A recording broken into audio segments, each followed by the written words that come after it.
Jamen, hej alle sammen, og velkommen til YouTube-kammeret. I dag der skal vi snakke lidt om selvpromovering, og vi har som altid Kevin Pedersen med, den gode medvært. Ja, og i dag der har vi Svante Brink Halløj. Og Big fra kanalen Grotten med, så tak fordi I gad at komme med. Jo, og som sagt, så skal vi snakke lidt om selvpromovering, og ligesom hvordan man kan selvpromovere sig selv, og komme ud med sine... med hvad man laver og sådan noget, hvor det er okay at lave selvpromovering henne. Og jeg ved ikke, om I lige først skal starte med at introducere jer selv, sige lidt om, hvem I er. Jeg tænker, Svante, hvis du starter. Jo, men det kan jeg godt. Mit navn er Svante Brink. Jeg har kanalen, der hedder det samme, hvor jeg ynder meget af at sige, at det er en kanal for kreativ vildskud. Derudover så er jeg også formand for den forening, der hedder Galaxy, som er en forening for danske YouTubere. Ja, skønt. Hvad med dig, Big? Helt sikkert. Jamen altså, jeg hedder rigtig Ruben, men jeg bliver kaldt for Big. Og jeg har en kanal, der hedder Rotten sammen med min bror. Og der startede vi med at lave udelukkende podcast, lidt af jeres stil. Vi skiftede lidt over til at lave noget lidt anderledes nu. Men ellers så er det bare min bror og jeg, der har en kanal, hvor vi snakker og ser og reagerer til lige, hvad vi har lyst til. Så. Ja, skønt. Jamen, jeg ved ikke, Kevin, vil du starte ud med nogle spørgsmål? Ja, selvfølgelig. Altså, hvad synes I sådan til at starte med? Er der en grænse for selvpromovering? Ja, det er der da helt klart. Jeg skulle til at sige, hvis ikke der var nogen grænse for det, så tænker jeg ikke, at vi sad her og snakkede om det. Min bror, han er jo ekspert i selvpromovering. En ting, han skrev det faktisk på Facebook, der er rigtig nogle, hvor vi snakker, at der ikke er nogen grænser, eller der er grænser. Der er rigtig mange, der tagger ham blandt 100 andre mennesker, fordi der kommer en ny, eller du ved, de kommer ud med en ny sang eller et eller andet, og der synes jeg, at personer er mega irriterende at blive tagget, så der at man tror, at man får visninger. Der tænker jeg, at det burde være sådan, okay, det skal man ikke gøre. Hvad tænker I om det?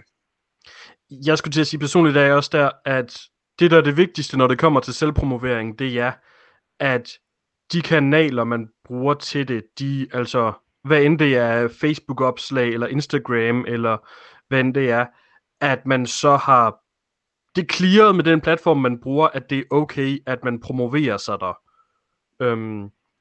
Hvis man skulle tage Facebook og Facebook-grupper som et godt eksempel, jamen, så det her med at finde ud af, jamen, er det her en Facebook-gruppe, hvor det, at jeg promoverer mig selv, er okay, og hvilke regler er der for det, at du kan ikke bare, altså, for det her med selvpromovering, altså, jeg har snakket med nogen, som siger, at de promoverer slet ikke sig selv, hvor jeg har det her med, jamen, hvorfor gør du ikke det? Tror du bare på magisk vis, at folk vil falde over det, du laver, og se, altså, du må på en eller anden måde gøre opmærksom på, at du laver noget, og at hvis du kan stå inden for det, du laver, er du også interesseret i, at folk ser det, men du bliver også nødt til at finde ud af, at de steder, du bruger, at det er okay med dem.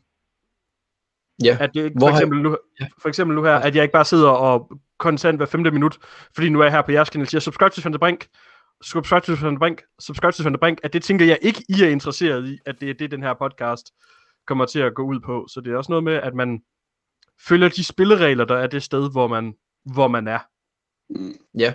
Hvor har I ligesom selv haft succes, eller hvor har I bare selvpromoveret jer henne? Altså hvor har I med jeres kanaler for ligesom at blive større, som du siger, Svante, så det er jo svært at tro på sådan en mirakel, og at der lige pludselig kommer et stjerneskud, og så kommer lige pludselig til at blive en stor kanal. Altså hvor tænker I selv, I har haft succes, eller bare hvor har I gjort det henne, der med selvpromovering? Altså da vi startede, der tænkte jeg jo meget over, at det var faktisk Rays fanbase, der ligesom skulle gå over og se vores kanal. Det var det, jeg ligesom satte sig på. Det fungerede bare ikke. Jeg tror, vi nåede til 69 subscribers til at ligesom kunne se, okay, de kommer ikke herover. De vil kun høre Rays musik, men det vil ikke se ham snakke i en time om alle mulige mærkelige emner. Så der begyndte jeg at kigge anderledes, og så tænkte jeg på en anden måde, så vi bliver nødt til at få fat i de her mennesker, der ser YouTube, og hvem er det? Og det er som regel til YouTuber. Og så var det der, hvor jeg ligesom begyndte at kigge på grupper ind på Facebook, og jeg kan ikke huske, for en gruppe jeg fandt allerførst, men jeg begyndte bare at dele stille og roligt, du ved, hvis man måtte, dele det. Hvis man ikke måtte, så skal man selvfølgelig ikke dele det. Men jeg så også mærke til, at alle de grupper, der var over det eneste, de lavede, der var ren og skær selvpromovering, og der vil ligesom begynde ligesom at hive fat i mennesker, som kendte YouTuber, eller der var nogen, som havde et større netværk, så kunne vi ligesom mærke, hver gang vi havde en gæst på besøg, så var der nogle flere øjne, der kiggede på os, og så større, ikke? Og så begyndte vi også stille og roligt også at hive nogle andre gæster, som lavede musik sammen med Ray, og det fik jo selvfølgelig også nogle øjne på os, ikke? Så nu har vi sådan super forskellige slags mennesker, der ser vores content. Altså vi kan jo se ud fra, for eksempel ud fra vores tal, kan vi jo se, at der er nogen, der ikke kan lide, når vi snakker om sport for eksempel. Så du ved, på grund af den jeg lavede i starten med at bare sprede det ud så meget som muligt, så har vi fået rigtig mange forskellige serier. Jeg ved ikke, om det kan være en ulempe. Jeg ved ikke, hvad I tænker. Nej, men det kan jo både være positivt at have rigtig mange forskellige til at kigge på en, men det kan også være svært at skulle tilfredsstille dem alle sammen, kan jeg forestille mig. Altså ligesom finde noget, hvor man jo stadig gerne vil have visninger fra alle, men det er jo svært at skulle finde en eller anden sådan et samlingspunkt, hvor alle kunne være interesseret i det. Det ved jeg ikke, om I har oplevet. Jeg vil sige, det der også handler også om, hvad der er ens eget krav for succes. At jeg har det personligt sådan, jeg ved godt, jeg har et vist subscriberantal, men mit krav for succes er ikke, at alle mine subscribere ser alle mine videoer. For det ved jeg godt, det er ikke realistisk. Og det tror jeg måske mere også handler om det med at sætte sig ned på, at hvad er ens eget kriterie for succes? Hvor jeg skulle til at sige, at det er der måske også med, og det er også hvorfor jeg også bliver ved med, for det kan man også sige, når man, hvis det er, at det også på et eller andet tidspunkt stagnerer lidt, det her med, at du fornemmer, jamen jeg får ikke nye seere, eller jeg får ikke nye subscriber, jamen hvorfor så blive ved, hvor der er så det her, jamen for mig handler det om, og også hvorfor blive ved med at selvpromovere, handler også om, jamen hvis bare, at jeg kan få en ny til at se det, jeg laver, så synes jeg, det er et succes, og at bare, at der er nogen derude, der synes, at det, jeg laver, er fedt. Men jeg skulle til at sige også det her med, at for eksempel, når vi snakker meget om det her med Facebook-grupper, og det, jeg tror også, det er en ting nu, hvor man sådan begynder at overveje, jamen hvor meget, det er jeg i hvert fald selv begyndt at overveje, hvor meget reel effekt er der, hvis jeg kigger den anden vej rundt, hvor ofte går jeg selv ind på en af de her grupper, og kigger, hvad opslag der er, og finder nyt content.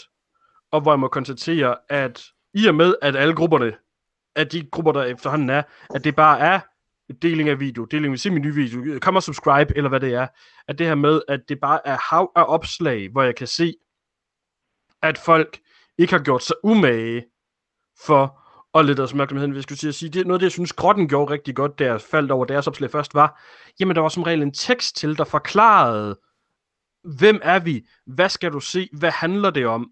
Det var ikke bare en, se vores nyeste video og subscribe til os. Det var ikke bare like og subscribe her vores seneste video.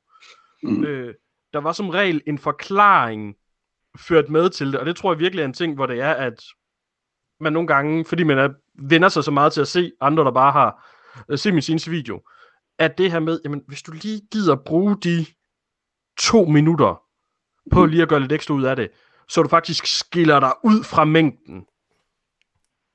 Fordi det vil sige, at når man selv promoverer, så skal du også bare passe på med, du kan også lynhurtigt drukne i mængden, hvis ikke du gør noget som helst for at skille dig ud, så bliver du bare endnu et opslag i en gruppe med 1000 medlemmer.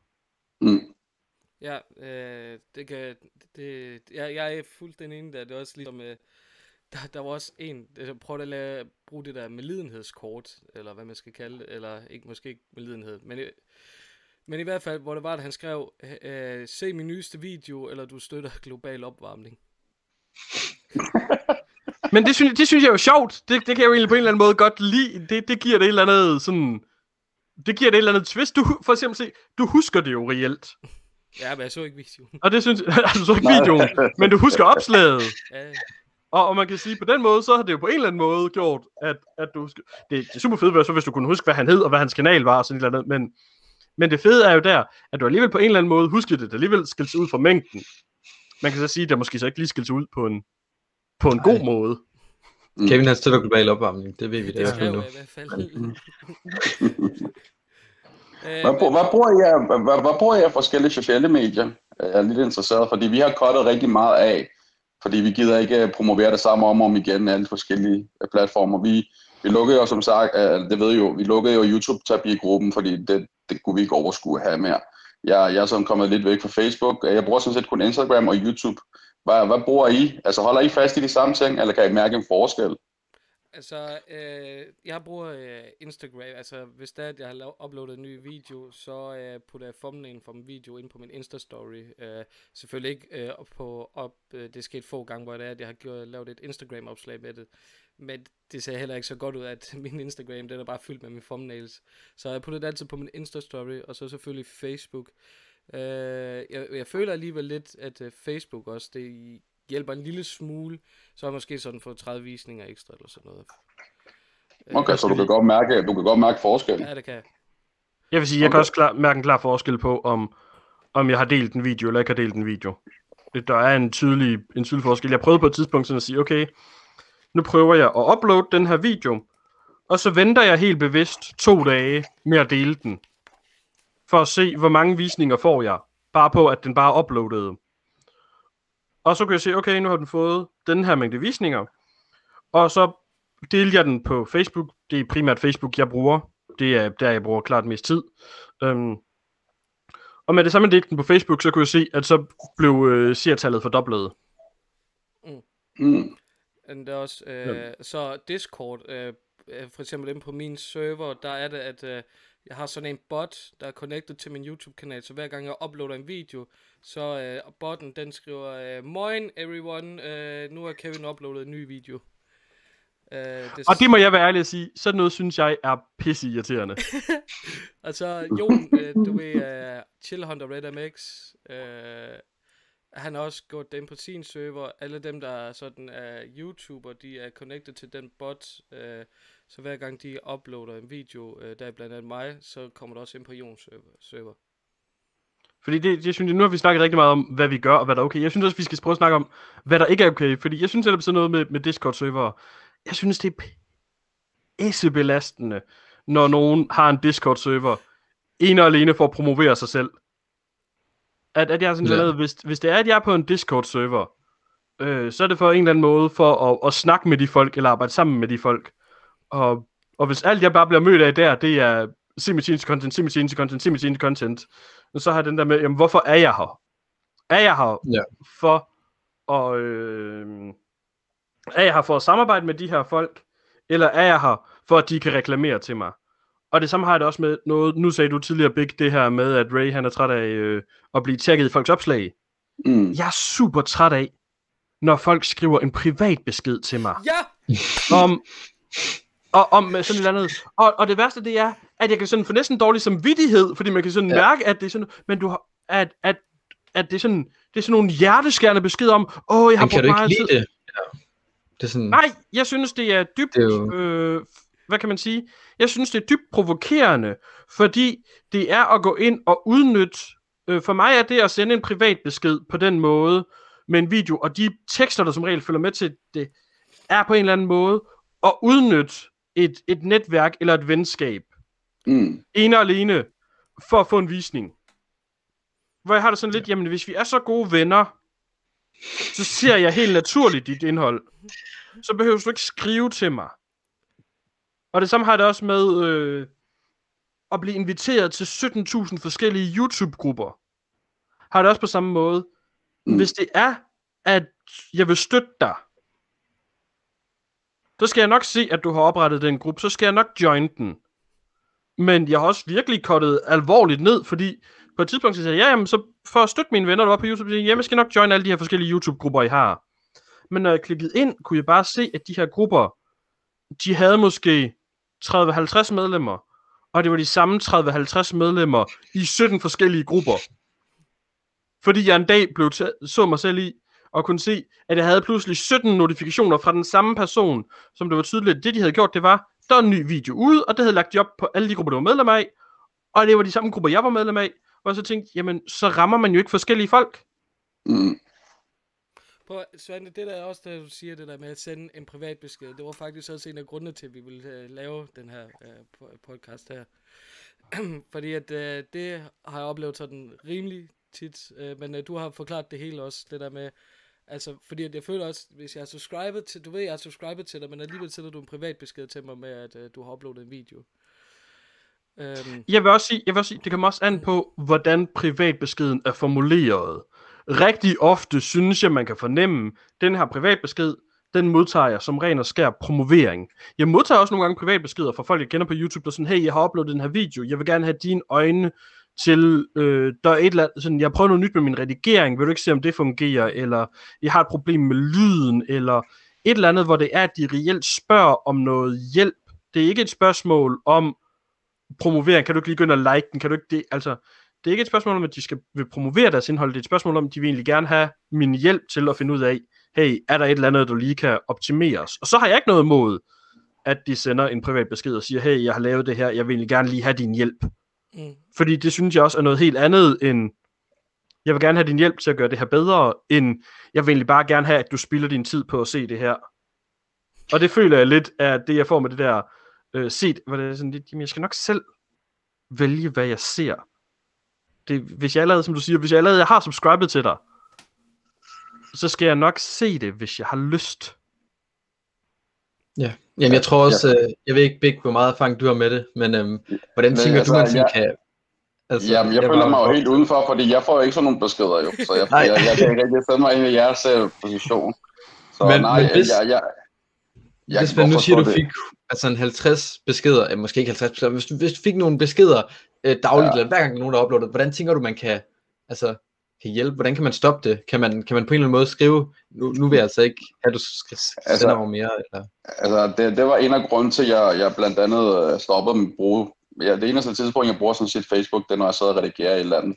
Ellers så har jeg det ikke på telefon, jeg har det ikke installeret det, fordi jeg gider ikke sende notifikationer. Du kan godt slå dem fra jo, hvis det er, men når man får direkte beskeder, det kan man ikke rigtig slå fra. Jeg har faktisk ikke nogen, der sender mig videoer, som det vil have, jeg skal se. Og hvis det var, det generede mig, så vil jeg bare sige det til personen, og hvis de personen ikke kan forstå det, jamen så bliver de bare blokeret. Og igen, men altså, jeg bruger ikke så meget, som sagt, jeg bruger ikke så meget Facebook længere, på grund af de her ting med, som Svante sagde det her, med at de mennesker, der deler ting på grupperne, dem ser du i alle grupper, og de deler det samme om igen, så hvad får du ud af det? Det er derfor, vi heller ikke deler noget derinde længere. Nu vil vi begynde ligesom at gå ind, og det Instagram-trafikken kommer fra, og så YouTube-trafikken kommer fra, that's it, altså. Så nej, jeg kan sagtens forstå jer. Men jeg oplever det ikke så lidt tit, så jeg føler mig så lidt udenfor, da I snakker om det. Så. Nej, jeg har prøvet det et par gange i hvert fald. Det er oftest bare sådan, hej, jeg har uploadet en ny video, vil du se den, eller sådan noget. Normalt, når det er, at jeg sådan ser folk, der spørger om hjælp til det, hvis den er. Det ser jeg faktisk også nogle gange i de der YouTube-grupper der, men det er meget få gange, hvor de også siger, hey, hvad synes I, kan jeg gøre noget der? Og det synes jeg også er fint. Men ærligt med det der med de der YouTube-grupper, altså, jeg synes i hvert fald, de sådan hjælper lidt, men jeg ser så til gengæld, og faktisk også folk, hvad de deler, fordi jeg kan godt lide sådan at finde sådan noget, for eksempel på mit niveau, eller et eller andet, altså sådan nogle mindre kanaler. Det er også det, jeg ser allermest. Det er mindre YouTuber. Men I havde også, da I havde YouTube-terapi, der lagde I også nogle rammer for selvpromovering. Ja, det eneste, der sådan set må promoveres, der var jo kun om mandagen. Og så kunne vi selvfølgelig også promovere, da der kom en YouTube-terapi, det kunne vi godt tillade os. Ellers så var det jo sådan set kun for ligesom at hjælpe hinanden, ikke? Det var der, hvor vi havde gruppen. Så... Men det var også sådan, det er jo fedt, at I ligesom sådan lavede sådan et tidsrum, hvor I sagde, nu kan I bare fyre alt den selvpromovering af, I vil, og så kan man ligesom gå ind og tjekke det. Præcis.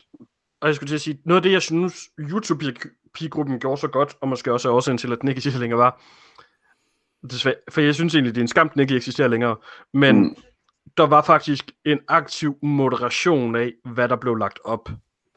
Der blev faktisk holdt øje med, at det her bare et selvpromoverende ting, jamen så blev det slettet, så blev det fjernet.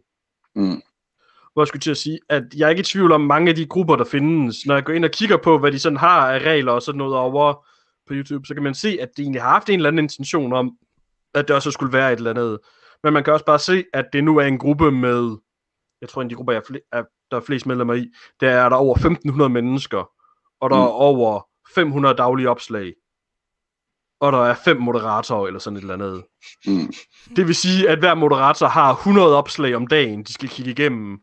at finde ud af, at så forstår jeg også godt, at det kan udvikle sig til bare det her, hvor det bare bliver promovering. Jeg tror egentlig, at mange af de her Facebook-grupper, når man går ind og kigger på dem, har de grundlæggende fra start af haft et andet ønske om, hvad de skulle være. Men det her med at få det modereret og få sat rammerne op, at det kan lynhurtigt løbe løbsk. Så der skal helst Og være også- noget administration, altså nogen, der faktisk går ind aktivt og siger, det her det er okay, og nu skal I skrue ned for det her, og det er ligesom sådan, altså det føler du, der ville være bedre. Det højner i hvert fald kvaliteten. Ja. Det gør i hvert fald, at der er et eller andet, du får ud af det, og du får sorteret rigtig mange af de her like og subscribe, og så bare seneste video. Mm. For dem synes jeg virkelig, der er mange opslag af, der bare er, altså, like og subscribe, bum. Jeg forsøger altid, når det er, at jeg lægger noget op, og sådan sige en lille smule om, hvad det er, jeg har lavet. Og også det her med, jamen, aldrig i mit opslag sige, at de skal lave, altså, du har ikke engang set indholdet endnu. Og det første, du siger, de skal gøre, det er, at de skal like og subscribe. Var det ikke en idé, at folk lige havde set det først, og fundet ud af, om det overhovedet er noget, de kan lide, og det er noget, de vil se mere af, før du henviser til, at de skal, altså det her med bare like og subscribe, og så seneste video sådan lidt. Men jeg aner ikke, hvad det er. Jeg har ikke set det endnu. Nå. At det er sådan, hvorfor det, jeg forstår godt, at det skal, hvad kan man sige, det her med calls to action, jeg forstår godt, man har det i sin video, jeg bruger det selv i min video, og jeg forsøger også at placere det et sted i min video, hvor det er, at der stadigvæk er, hvad kan man sige, hvor jeg stadigvæk har fanget seeren, at der er ingen grund til, at du venter med at gøre det som det sidste i din video, fordi jeg kan også bare se, at for eksempel, hvis jeg kigger på min viewer retention time, altså det her med fastholdelse af seere, Mm. så kan jeg også tydeligt se, at fordi at jeg har en relativt fast måde at slutte mine videoer af på, så ved folk godt, hvornår en af mine videoer er slut. Og når de naturligt kan mærke, at nu kommer vi til slutningen af videoen, der kommer ikke mere her, det her er bare afrunding, så kan jeg se, så daler det bare, og så forsvinder folk. Og jeg skulle til at sige, hvis det først er derhen, man så får sagt, like og subscribe, jamen der har 90% af folk allerede klikket væk. Jamen så er det måske vigtigt at få sagt det på et tidspunkt, hvor det er, at de 90% stadigvæk ser med. Men også bare det her med, det skal heller ikke bare være det første, du siger, før det er, at folk overhovedet har fundet ud af, hvad handler det her om. At det første, du bare siger, det er, like og subscribe, og i dag skal vi så snakke om et eller andet, altså. Ja, altså tror jeg det hjælper, altså tror jeg faktisk folk de får, altså tror jeg ikke bare folk de bliver irriteret over det, altså tror jeg faktisk det får folk til at klikke like lige der, hvis man siger det, lad os sige vi siger det lige i starten af videoen, uden man overhovedet er gået i gang, tror jeg faktisk folk de får flere likes ved det. Jeg har aldrig gjort det selv, så... Jeg skulle til at sige, jeg vil sige, det kommer virkelig an på placeringen af det. At hvis det er placeret det rigtige sted i videoen, så kan jeg i hvert fald selv værke, når jeg ser andres videoer, hvis det er placeret det rigtige sted, så har jeg en større tendens til at trykke like. At det her med, at jeg nogle gange lige bliver mindet om, jo, det er egentlig en funktion.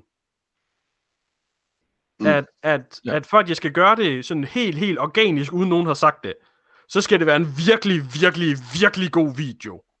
Ja, så skal der meget til. Men hvis det er, at folk sådan helt sådan på et godt tidspunkt i videoen, hvor man sådan lige føler, okay, det her det kører, det her det er faktisk godt, at de siger, hey, du kan hjælpe mig ved at like. Så kan man sige, men det har du egentlig også fortjent at gøre. Men det kommer også virkelig an på placeringen af det, og jeg vil sige, men det er man nogle gange, altså, på den måde er vi nogle gange også bare dumme som mennesker. Mm. Og det at nogen så rent faktisk også siger, hvad du kan gøre. Altså, det kan godt være, at du er klar over, at det er en mulighed, men det nogen lige siger, hey, du kan gøre det, det er en hjælp. Men jeg skal også sige, det kommer også virkelig an på, hvordan det bliver formuleret. Ja. Fordi jeg skulle sige, der er også forskel på, om du formulerer det som, hvis du kan lide den her video, og hvis du vil hjælpe mig, så kan du trykke like. Mm. Eller om det bliver sagt som sådan en helt fast ting, som sådan en, du skal like nu, du skal abonnere nu. Så har jeg nærmere lyst til at sådan, okay, så kan vi også trykke afmeld og dislike. Det er også en mulighed. Mm. Så nærmest modsat effekten her på dig. Ja, hvis det bliver sagt som en, det skal du gøre lige nu, lige her. Så kan jeg nogle gange godt have sådan en, hvorfor? Det var jo et trend for nogle år siden, det der, hvor alle sammen bare råbte skrætte i de første 10 sekunder af videoen, altså. Så det blev bare til en meme til sidst, altså. Ja, hvor PewDiePie, han også brugte det som en... Yes, præcis. Kan vi ikke lige komme tilbage til der Discord, fordi vi har selv en Discord, Grotten har selv en Discord, server hedder det vel. Jeg kender intet til Discord overhovedet. Så, og nu kan jeg så høre, fordi vi har jo også en bot åbenbart. Det er ikke mig, der har gjort det. Jeg får hjælp fra nogen. De har også, du ved, hver gang vi uploader en video, så kommer der en besked. Og det fik jeg at vide, det skulle jeg gøre. Så tænkte jeg, okay, for fint, gør det. Men nu kan jeg så høre Svante, han bryder sig ikke om det. Jeg synes, det er irriterende. Et øjeblik. Jeg vil bare gerne høre det fra de to andre også, fordi I har alle 3 server, og I kender til Discord, så man må lige forklare mig, hvad er bedst, fordi vi skal jo også promovere deraf, og hvad fungerer ikke. Altså jeg synes, det var det der, som Kevin han sagde med sin server, og det er jo lidt sjovt, at Svante har det der syn med, det er det mest irriterende, han kender til, at få sådan en notifikation.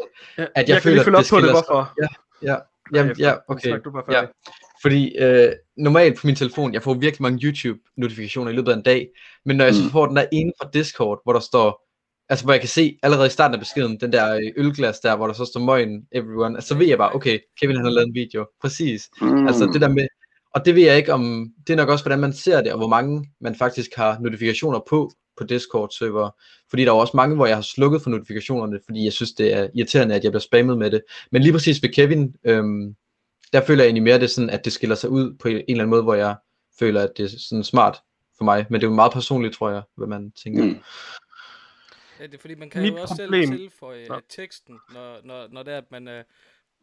man laver en notifikation, så derfor står der Moin everyone, Kevin har uploadet en ny video, og så er der sådan 2 ølglas, der skåler.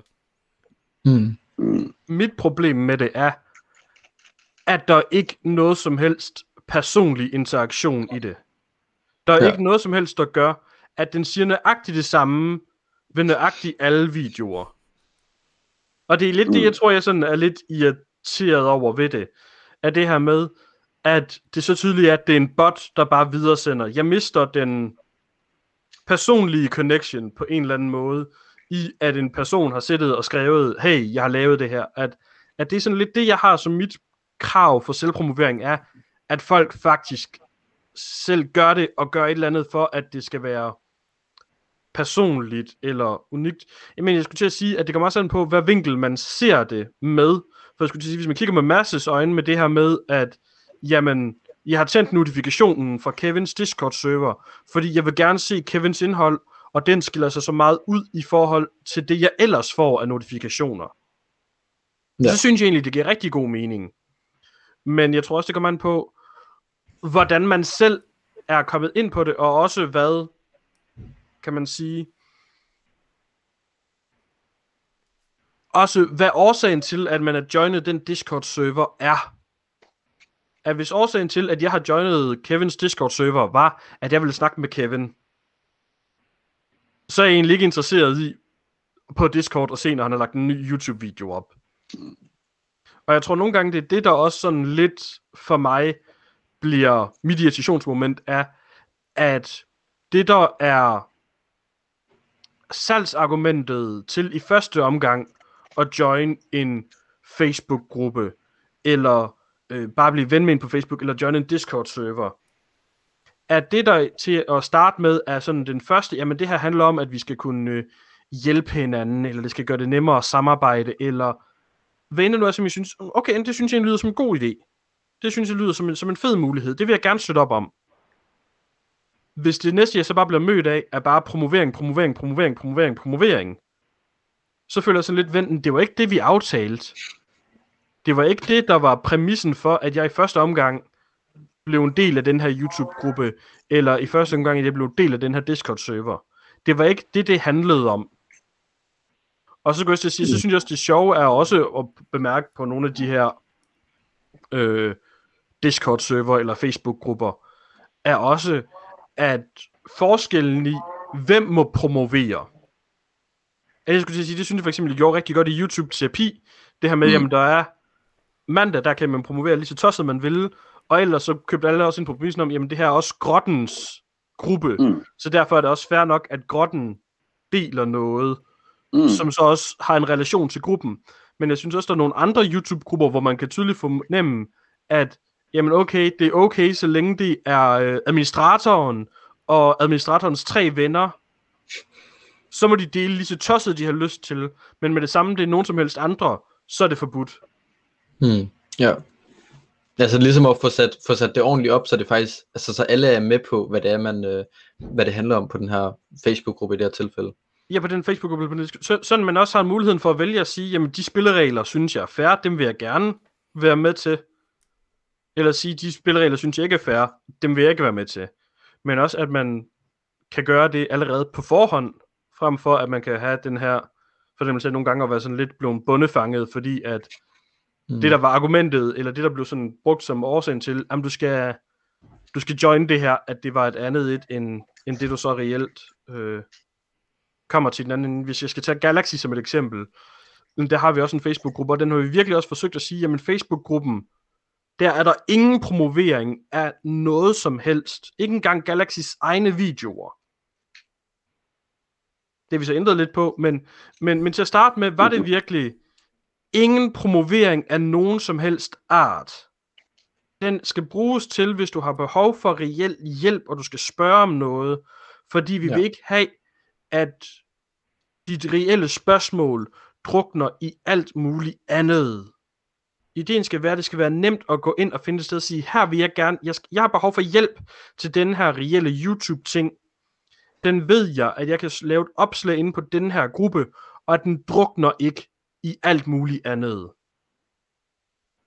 Ja, så ligesom at finde balance, hvor det er okay, og hvor at folk de ligesom er med på, hvad man må, og hvornår det er okay. Ja, okay. Har I nogensinde oplevet, at der er nogen, der har skrevet på jeres videoer, hej, jeg har lige subscribet til dig, gider du gå ind og tjekke? Jeg har det på min seneste video. Nå, okay. Eller, ikke min seneste. Videoen før det, har jeg netop lige præcis sådan en kommentar. Og det sjove er også bare, hvis det så i det mindste var en, hvor det var, at der var et overlap mellem vores content, så kunne det være en idé. Altså så kunne det være smart. Så kunne det være noget, hvis det var, men det er en kanal, der handler om noget helt andet end min egen. Altså, og nu, jeg har bevæget mig i mange forskellige retninger efterhånden, så det er faktisk at finde en kanal, der handler om noget, jeg overhovedet ikke har haft med at gøre, er lidt svært, men det er det virkelig i det her tilfælde. Det er en kanal, som på ingen måde har et overlap i mit emne. Og der har jeg bare det der med, at det gider jeg virkelig ikke. Fordi det er tydeligt, at den her besked er en, du også har kopieret ind på alle mulige andres videoer. At den er så standard i sin formulering. Den er så en ting for mig, der er perfekt tegnsætning for eksempel. Og så ved jeg bare, så er det ikke en organisk naturlig YouTube-kommentar, fordi der er der, altså, hvis du finder et komma eller et punktum i en YouTube-kommentar, så er noget galt. Ja, på en eller anden måde. Eller også er det virkelig, altså, ja. Ja. Hvad med Bæk? Du har vel slet ikke lagt mærke til det, hvis det er sket på jeres videoer. Du har slet ikke tænkt over det. Nej, altså vi sætter det der er jo det der spamfilter jo. Så lige så snart du deler noget, så bliver den jo blokeret. Som regel plejer jeg ikke at læse de der beskeder. Så, men der er jo højst sandsynligt masser, der ligesom siger, du ved, at man skal gå ind og tjekke deres side. Jeg tænker også på en anden ting, vi snakkede om i starten, så snakkede med Junge om det. Også en måde på at promovere sig selv. Det er også at subscribe til andre kanaler, som måske ikke nødvendigvis har den samme interesse som jeg, eller det samme antal, eller et eller andet. Ligesom for at gøre sig bemærket. Altså, så jeg tænker, som mindre YouTuber, så lægger man jo altid mærke til, hvem der subscriber og ikke subscriber, så går man lige og kigger, hvem det er. Gør man ikke det? Jo. Det gør man. Så det er også en god måde ligesom at promovere sig selv, og der havde jeg og Junge en snak om det i starten, da vi startede YouTube-terapi, og jeg var sådan, det har jeg ikke lyst til at gøre, jeg har ikke bare lyst til at bare subscribe til hvilken som helst kanal.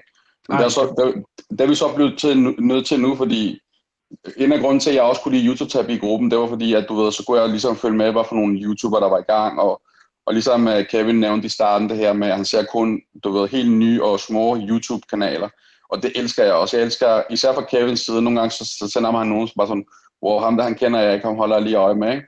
Fordi jeg kan godt lide ligesom at fange det næste, du ved, store YouTuber, som der er kæmpe potentiale i, ikke? Og det er derfor, jeg elsker bare at se, du ved, jeg lige præcis, altså der er noget fedt ved, at ligesom at kunne måske fange en Morten Mønster, eller et eller andet, whatever, når du skulle være. Og så holde øje med det, fordi de er så små, ikke? Men det var også ikke en strategi, men det var noget, vi snakker om, at du ved, hvis man nu subscriber til alle danske YouTuber, som vi har gjort nu, så lægger de jo også mærke til os, og så tænker jeg, hvis jeg går ind og tjekker den sidste, der abonnerer til mig, så vil de også gøre det med mig, og så kan det godt være, at de subscriber til os. Jeg var så lidt, jeg ved ikke, om det er en strategi, der virker, jeg ved ikke, om det er en slags promovering, eller har I gjort noget lignende, eller er det kun os, der jeg skulle til at sige, for mig kommer er det en meget sådan hårfin grænse, fordi der faktisk reelt i YouTube Guidelines er direkte beskrevet det her med, at du må ikke lave det, man populært kalder sub for sub. Og det bliver så noget lidt, i mit hoved i hvert fald lidt sådan en gråzone med, at hvis min eneste intention med at subscribe til den her kanal, er at få et subscribe tilbage, at så synes jeg, det bliver sådan lidt shady, men hvis der er en i at tænke, jamen jeg er egentlig interesseret i det her, og hvis de også er interesseret i mig, synes jeg det er fint. Men altså, det kommer lidt an på, hvad bagtanken er. Men hvad skulle jeg sige det her, at jeg kan også mærke det her med på, at hvis man også forsøger at interagere med YouTube, det forsøger jeg virkelig, jamen, hvis jeg ser en video,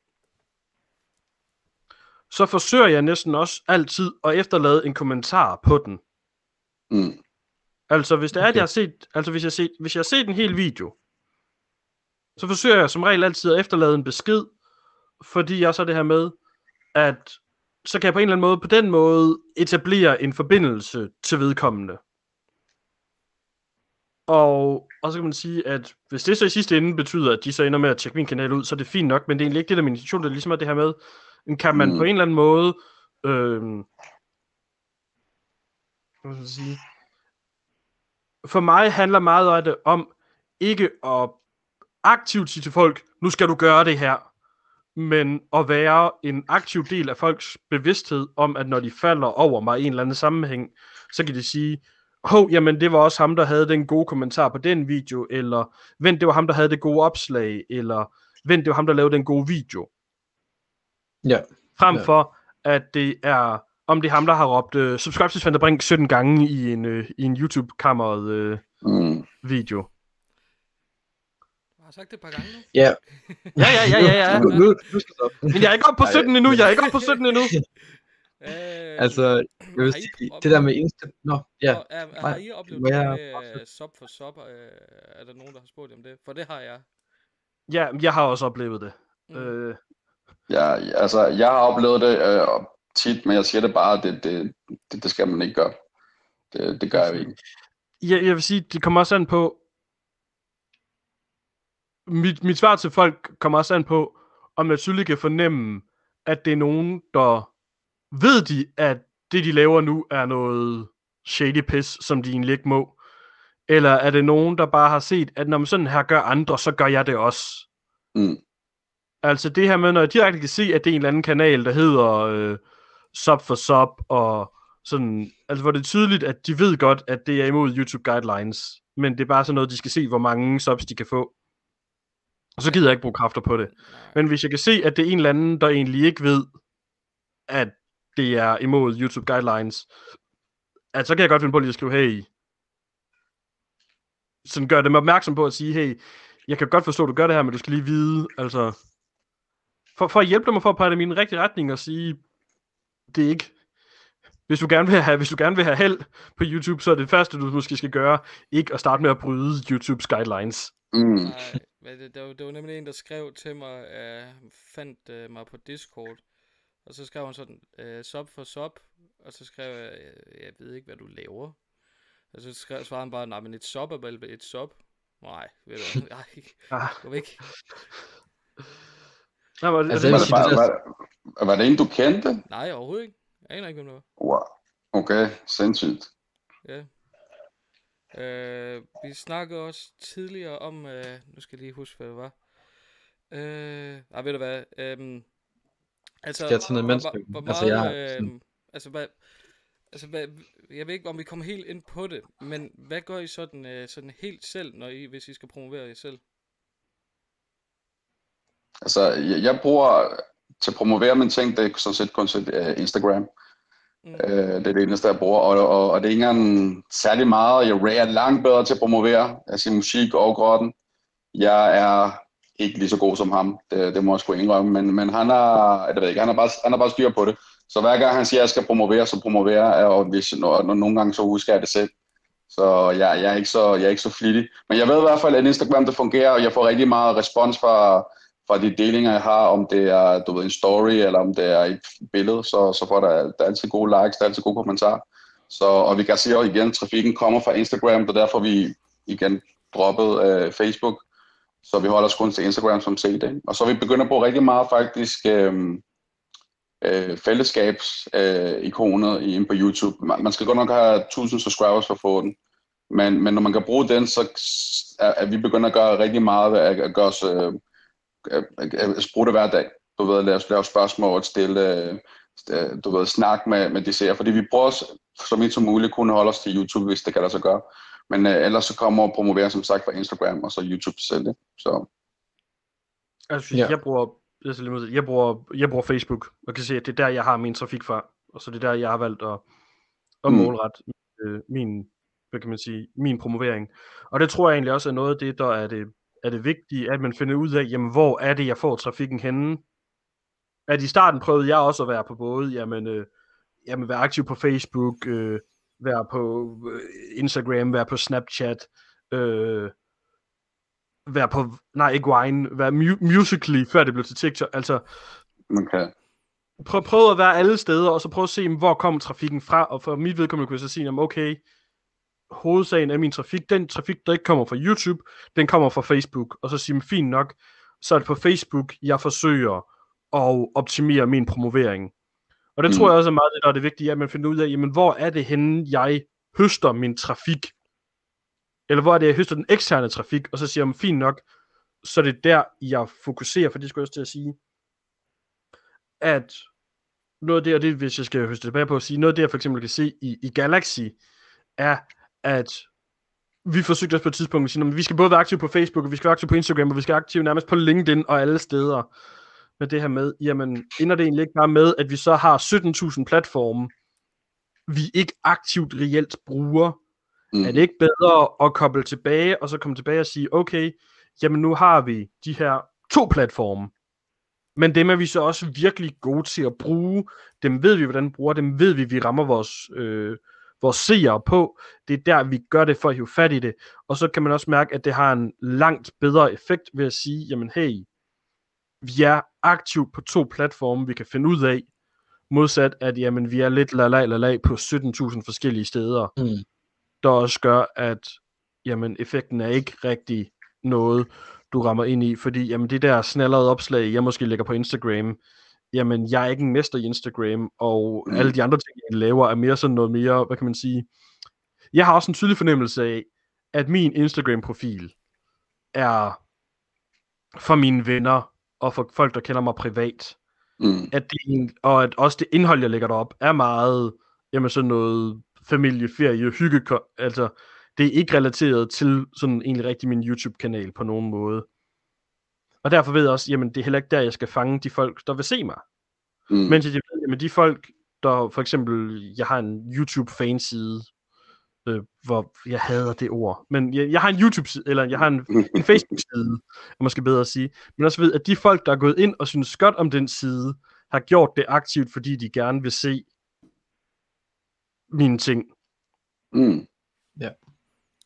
Men altså, ja, det er rigtigt. Oplever I sådan, når det er, I ser sådan en, har jeg lige uploadet den her video her, gå ind og tjek den ud, og husk at like og det hele, ikke? Og er det noget, der alligevel gør, at I klikker ind på det, når det er bare sådan der, det gider jeg ikke, eller? Jeg tror faktisk, at jeg ikke bruger det så meget. Jo, selvfølgelig, jeg promoverer jo, når der kommer en ny video, ikke? Men jeg tænker også lige så meget at promovere en selv. Ja, vi er jo begyndt at gå sådan lidt væk fra, at vi har sådan, ikke gået væk fra det, men vi er jo begyndt ligesom at tænke på, især på grund af corona, vi kan ikke have gæster ind. Der er rigtig mange ting, vi ikke kan jo. Vi plejer at have gæster ind på besøg hele tiden, og vi elsker at snakke med nye mennesker og lære alle mulige nye ting. Men her i coronatiden, der blev vi nødt til at sige, okay, folk skal jo også se videoerne på grund af os jo.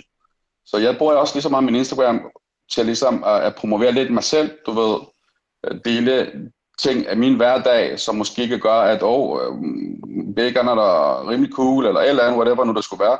Jeg går lige ned og tjekke hans kanal. Det er sådan noget, jeg tænker på. Så dem, der kommer ind og ser Grotten, Ray og mig, det skal helst være nogen, der kan lide os, ikke på grund af, at vi har Donald Trump på besøg, eller et eller andet. Så jeg bruger det lige så meget på den måde, og en af ting, vi holder rigtig meget øje med, for eksempel med tallene ind på YouTube Studio, ligesom for at se, hvor trafikken kommer fra, og det jeg frygter allermest, er, at trafikken begynder at komme fra TikTok. Fordi Ray har en TikTok, og hvis der begynder at komme trafik fra TikTok, så betyder det, at jeg skal have en TikTok, og jeg gider ikke have en TikTok. Så, jeg tror, jeg vil gerne sige dig, jeg tror, du kan nogle gode moves. Det tror jeg også, helt sikkert. Jeg ved bare, at Ray har begyndt at sætte sig ind i TikTok også. Og han deler jo ting, og der bliver, altså det er jo jeg kan jo mærke, at TikTok der kommer er en lidt vild flere. platform. Ja, men det er jo fuldstændig vanvittigt. Jeg håber bare ikke, at der kommer nok trafik derfra, så jeg skal igen. Jeg glæder mig til at se, når du pludselig har en... jeg glæder mig til at se det, Ray. Jeg glæder mig til at se, når du kommer på TikTok. Det bliver... Men har I TikTok selv? Jeg har en TikTok. Jeg tror, vi alle sammen har en TikTok. Har vi ikke det? Har du en TikTok, Kevin? Altså, det der Musical.ly... Ja, men jeg laver ikke noget derpå. Der er det bare, det hedder det der... Jeg skal sige, for det jeg godt kan lide ved TikTok, det er, at for mig, der har TikTok på en eller anden måde en old school YouTube-vibe. Fordi det er så nemt. Det er din telefon, det er optag, det er done. Og så er du bare i et flow og alt for visninger. Mens at, jeg skulle til at sige, YouTube i dag er blevet nogle gange til tider alt for poleret, og det næsten nogle gange handler mere om på YouTube, hvordan det ser ud, hvordan er lyden, hvordan er billedet, end egentlig at lytte til, hvad siger vedkommende egentlig. Og det skulle jeg sige, det synes jeg egentlig nogle gange er rigtig, rigtig ærgerligt, at så meget handler om, hvordan ser det ud, hvordan lyder det, kontra, jamen er det ikke vigtigere, hvad personen egentlig siger. Hvis jeg klikker ind på en video for at blive underholdt, er det vigtigste så ikke, at jeg bliver underholdt. Og det synes jeg også rigtig ofte, nogen de glemmer i deres promovering, er netop sådan noget med, at så kommer der måske en eller anden lang undskyldning om også, jamen jeg ved godt, at lyden ikke er særlig god, eller lige om lidt, så kan jeg også, når jeg når det her, så kan jeg opgradere mit kamera, eller hvad end det er, hvad har jeg det her med? Jamen, tror du ikke på det, du laver? Altså, hvorfor er det første, du er, når du promoverer det, at du så også lige skal undskylde for, at der er et eller andet, der ikke er, som det skal være? Jeg har oplevet det der med, hvis der var, at for eksempel jeg lavede jeg prøvede det der med at lave en gaming video der, hvor jeg også havde problemer med lyd, så der skrev der spurgte jeg bare folk, da jeg skulle dele den, hvad man kan, om de ved, hvad der får, hvorfor det sker det der med, at lyden den bliver sådan der i OBS. Ja, men der skal sige, der er også en væsentlig forskel. Fordi du delte et opslag med at se, det her er min seneste video. Der er noget med lyden, der er mærkelig. Hjælp mig. Det var ikke det her er min seneste video. Kom ind og se den. Like og subscribe. Lyden er for øvrigt mærkelig. Det synes jeg, der er en kæmpe stor forskel. Det synes jeg, der er en kæmpe stor forskel på, om det er at sige, hey, jeg har lavet den her video. Der er noget med lyden. Kom og hjælp mig, sådan jeg kan få det rettet. Eller om der er, kom og se min nyeste video, den er bare super simpelthen, lyden er for øvrigt totalt mærkeligt smadret, du kan ikke høre, hvad jeg siger, det hopper og danser, altså. Men hvad føler I selv, der er rigtig god skik, altså sådan, hvis vi skal sådan skære helt ind til benet, med at promovere, altså, hvad er sådan overhovedet ikke i orden, og hvad er sådan top nice? Ja, hvis vi skal korte det helt ud i pap, hvornår er det fair at promovere sig selv, og hvornår er det ikke okay? Altså hvis vi snakker om lige meget, altså om det er i en gruppe eller på en server eller et eller andet, så tænker jeg bare, det, altså hvis det skal være god skik, så skal det være, hvor hvor du læser reglerne for det første. Læse reglerne, hvad man må og hvad man ikke må i en gruppe eller en server. Det er super vigtigt, at man sætter sig ind i de regler, fordi jeg lagde mærke til det, når folk ikke læser reglerne. Det stod på mere eller mindre alle steder. Ingen promovering. Seriøst, det første, der blev gjort på den gruppe, det var, at dele en freaking video var sådan, seriøst, det tager 1 sekund at læse en sætning. Så det er det, man skal holde sig til. Hvis det er, du vil dele, og du må dele, som sagt, hold dig stadig til reglerne. Dårligt skik, det er, at du ikke læser noget som helst. Det er så, du ved, læs rummet. Hvordan ser det ud? Kan jeg tillade mig at promovere her? Du ved, lad være med, altså, det nytter ikke noget at rende rundt og punke folk, for at de skal se videoer eller noget som helst. Altså knokle på en helt anden måde, det er det, jeg tænker. Så promover, når du må. Igen, læs reglerne, lad være med bare chikanere folk, lad være med at stalke folk, lad være med at gøre alle mulige ting. Det er ikke sådan, du får visninger, det er ikke sådan, du bliver set. Det bliver bare sådan en negativ vibe. Så det synes jeg helt sikkert, man skal holde sig langt væk fra. Ja. Og så, ja, lige præcis det med at finde ud af, må du eller må du reelt ikke? Og så gør et eller andet for at skille dig ud fra mængden. Ja. 100. Jamen, jeg tænker, vi har jo gennemgået det hele, føler jeg. Helt sikkert. Ja, har I noget, I føler, vi ikke er kommet godt omkring, eller noget, I lige vil ind på? Jamen, jeg synes ikke, vi... Altså, nu har jeg sagt subscribe til... Jeg synes ikke, vi har sagt subscribe til grotten nok gange. Ja, subscribe til grotten. Jeg beder faktisk folk... jeg er faktisk ikke så... Altså, igen, jeg ved, vi bliver ved med at komme tilbage til den her YouTube-tab-gruppe. Men den sidste besked, jeg skrev, der skrev jeg meget klart og tydeligt.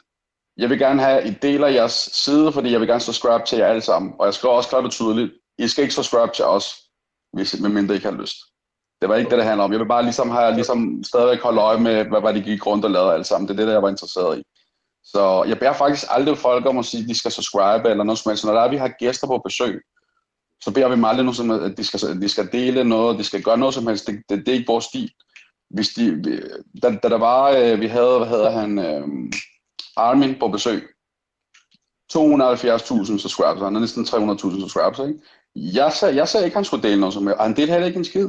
Bubber, heller ikke en skid, han delte ikke en skid. Jeg beder ikke folk om at dele min chat, så jeg ved godt, du ved, jeg er bare typen, der siger det ikke. Jeg kommer ikke til at bede nogen, jeg vil ikke engang bede jer om, at I skal dele min kanal eller noget, fordi jeg har lyst til at dele den, gør det, men jeg kommer ikke til at bede jer om det. Og det skulle jeg til at sige, at, undskyld, jeg håber dig, men jeg skulle sige, det også lige præcis det med, at det er så meget, det betyder også så meget mere, og det har så meget større pondus. Og det er derfor, jeg rigtig gerne vil sige subscribe til grotten, for jeg mener det reelt, at jeg synes, folk skal tjekke det ud, for jeg synes, det I laver er mega fedt.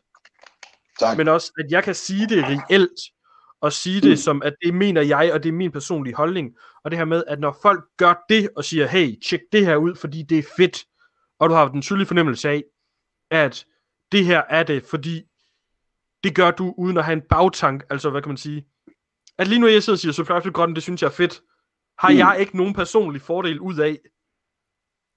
Jeg synes bare reelt, folk skal gøre det, fordi det er fedt, og det skulle til at sige, det vejer så 1000 gange stærkere, når det er, at man havner i den situation, at der faktisk er nogen, der siger, hey, tjek det her ud, fordi det er fedt, og at de reelt synes det, kontra at det bliver sådan noget, det kan man for eksempel sige nu, efterfølgende det her, at jeg sidder meget med den her overvejelse om, vil jeg dele, at jeg har været med i YouTube-kammeret? Hvor jeg skulle til at sige, ja, det vil jeg, for jeg synes, folk skal tjekke YouTube-kammeret ud. Ja. Også det her med, jamen hvorfor deltager man i noget, hvor jeg skulle sige, nu har jeg selv gjort lidt grin med, men hvor virkelig min tanke med at deltage i det her, har virkelig heller ikke været, at deltage i YouTube-kammeret er en stor mulighed, fordi så får øjnene folk på min kanal. Altså det her med, nej, det er ikke det handler om for mig. Det handler om, og jeg synes, det her er et rigtig vigtigt emne, jeg synes, det er en rigtig god snak. Og det synes jeg rigtig ofte, der i noget af det her, kan man tydeligt fornemme i mængden af alle de her, i mængden af alle de her YouTube-podcasts og alle de her ting, at nogle gange fornemmer man også tydeligt, at der er nogle folk, der er med i nogle ting som gæster. Ene og alene, fordi verden har tænkt, jamen hvis jeg lige kan bruge det her navn, så ved jeg, at så er der gode ting at høste på det. Eller hvis jeg lige kan få vedkommende til at dele det, så er der gode ting på det. Men bare glemmer at tænke på det her med, at det tæller 100 gange bedre, det har 100 gange mere effekt af, at de folk gør det helt organisk og siger, hey, tjek det her ud, det er fedt. Enig. Jeg er faktisk også lidt skuffet på jer to gutter. Fordi altså, jeg har ventet en invitation nu i et år nu. Altså, jeg har været i gang længe. Jeg har været inde i grotten 2 gange. Og den første, jeg inviterer, der kender grotten, det er Junge. Altså, 2 gange oven i købet. Altså, det var lige før, jeg ikke ville være med i dag. Bare så jeg ved det. Jeg var meget skuffet. Så... Ja, det må du altså undskylde, Bæk. Jeg ved godt, hvor meget det betyder for dig, at du ikke blev inviteret. Ja, men prøv at høre, I gør det skide godt. Det skal I bare vide også. Det skal jeg slet ikke være i tvivl om. Jeg havde ikke været med, hvis jeg ikke synes, det var fedt. Så jeg ved ikke, om vi skal runde af nu, men næste gang, prøv at høre, I skal invitere mig snart som muligt, fordi jeg kan heller ikke lige sidde alle sammen foran lys og mikrofoner. Jeg sidder her på sofaen med morgenhår og... morgenhår, klokken er 5 om eftermiddagen. Ja, det er lige meget. Det er morgenhår. Det får du i de her coronatider, det er den korte klipning, der kører. Ja, det er det. Så giv mig lige en chance næste gang, så sætter jeg helt sættet op her. Det skal vi nok. Ja, det må vi lige få gjort så. Ja. Yes. Men har I nogle skud? Ja, har I skud? Har I nogle skud til nogen, I føler fortjener det? Når vi snakker vi promovering gennem hele episoden. Har I nogen, I gerne vil promovere lidt? Har I noget, I gerne vil promovere? Jamen, så vil jeg gentage at sige, subscribe til grotten. Tjek det ud, det de render og laver. Det synes jeg egentlig er super fedt, og jeg synes også, at det fede er, at det er en vinkel, som dansk YouTube mangler. Og derudover, hvis jeg så skal sige nogle andre, som jeg også synes, folk skal tjekke ud, så siger jeg Skeptikid og Tankeskud. Tjek også de 2 kanaler ud. Fordi jeg synes, det er nogle kanaler, der har gang i noget, hvor det er, at man kan sige, er du enig, eller er du ikke enig med dem? Det er ikke det handler om. Det handler om at brede din horisont ud og tænke noget mere over tingene. Yes. Det var en god salgstal for dem, kan man sige. Det håber jeg, det bliver de nok glade for at høre. Jeg vil bare sige tak for, at jeg måtte være med. Og igen, invitationen var 2 dage længere, så har jeg sagt nej. Men ellers, igen, tak fordi jeg vil være med. Jeg vil være med næste gang også en anden gang, så giv mig hurtigt, du ved, skal ringe til mig. Og så er det eneste, jeg vil sige for grotten, det er, at vi livestreamer hver onsdag. Vi kommer til at livestreame meget mere. Vores show kommer til at være meget længere. Vi kommer til at smide af YouTube-terapi, alle de her shows, vi har lavet lidt over på i hele aften, der vi hygger. Så hvis jeg har lyst til at tjekke grotten ud hver onsdag kl. 17, så skal jeg gøre det. Yes. Grotten, Svante, hvad var det? Tankeskud, Skeptikid, linket nede i beskrivelsen. Yes. Tak fordi I har set eller lyttet med. Mine.